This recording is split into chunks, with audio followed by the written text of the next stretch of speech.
a gente vai falar um pouco sobre juros compostos. Mas antes de começar a falar sobre isso, a gente vai dar uma revisada a respeito de variação percentual, que foi o assunto da última aula, basicamente, junto com juros simples. Então, o que é variação percentual? Imagina que você queira aumentar 10% em relação a R$80. Então, é essa a conta que você vai fazer. 80 mais 10% de 80. Como 10% é 0,1, o que você vai achar no final aqui é 1,1 vezes 80. O que acaba acontecendo é que você tem aqui um fator que é 1,1. Ou seja, aumentar 10% significa multiplicar por 1,1. Você vai encontrar aqui como resultado 88. Bom, e se eu quiser diminuir 5% de R$20? É o mesmo processo.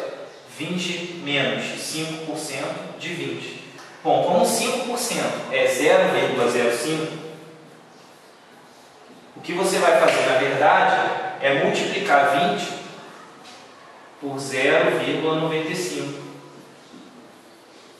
que vai te dar como resultado 19. Ou seja, na verdade, diminuir 5% é multiplicar por um fator equivalente a 0,95.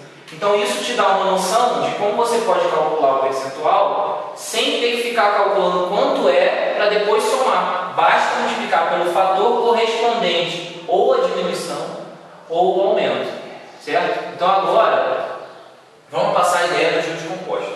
Imagina que você tem uma taxa de juros de 12% ao mês. É importante perceber que taxa de juros é sempre um valor percentual. E juros é o valor que você acrescenta ou diminui. Nesse caso aqui, os juros é de R$1. Você tinha 20, tirou R$1. Então, juros de R$1. A taxa de juros, 5%. No caso de cima, os juros, R$8 e a taxa de juros, 10%. Então, voltando para cá, você tem uma quantia inicial que, por exemplo, é uma dívida D. Se essa quantia é acrescida através de uma taxa de juros de 12% ao mês, no final você vai ter, pela ideia da variação percentual, D vezes 1,12, que está escrito aqui. Então, você começa no segundo mês com uma quantia D vezes 1,12 e essa quantia é multiplicada mais uma vez por 1,12. Então, você já tinha D vezes 1,12, vai multiplicar novamente por 1,12, que vai te dar, no final das contas, D vezes 1,12 ao quadrado. Bom, então no início do próximo mês você tem D vezes 1,12 ao quadrado. Quanto você vai ter no próximo? D vezes 1,12. Como você vai multiplicar mais uma vez por 1,12, esse ao quadrado vai ficar ao cubo. Se você continuar esse processo indefinidamente até chegar no mês T qualquer, o que você vai ter é uma função que a gente pode escrever como sendo D de T, ou seja, a dívida depois de um tempo T, que vai ser igual a dívida que você tinha vezes 1,12 elevado ao tempo T. Em geral, em alguns livros ou apostilas, você vê essa fórmula escrita de uma maneira diferente.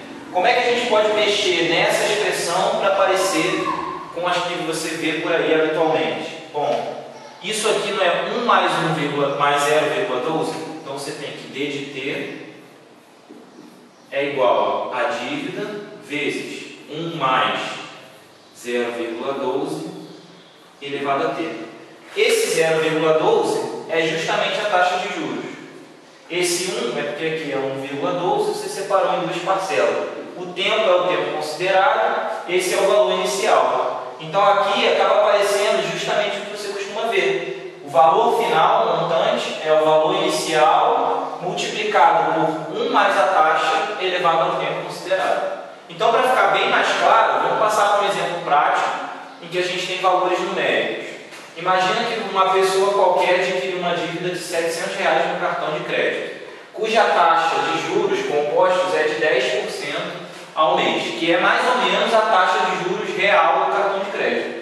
Depois de um ano, qual vai ser o montante da dívida? Ou seja, depois que você comprou, ficou um ano sem pagar. Qual vai ser o valor final? Baseado no que a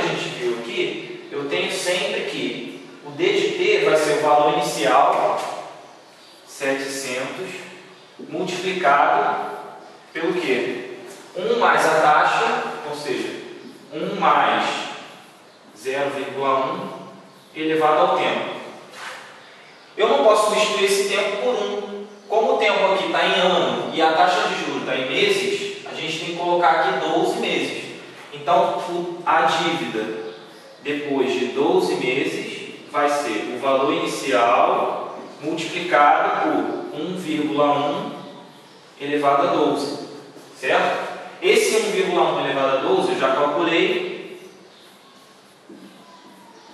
700 vezes 3,138, que vai me dar como resposta final, a dívida depois de 12 meses vai ser 2.196,89.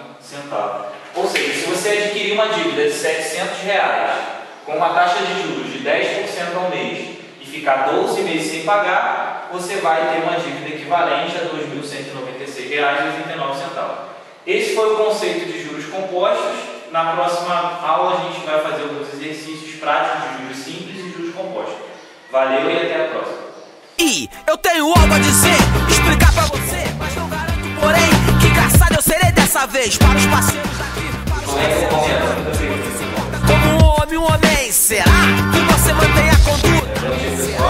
E aí, pessoal? Aonde os caminhos da vida vão te levar?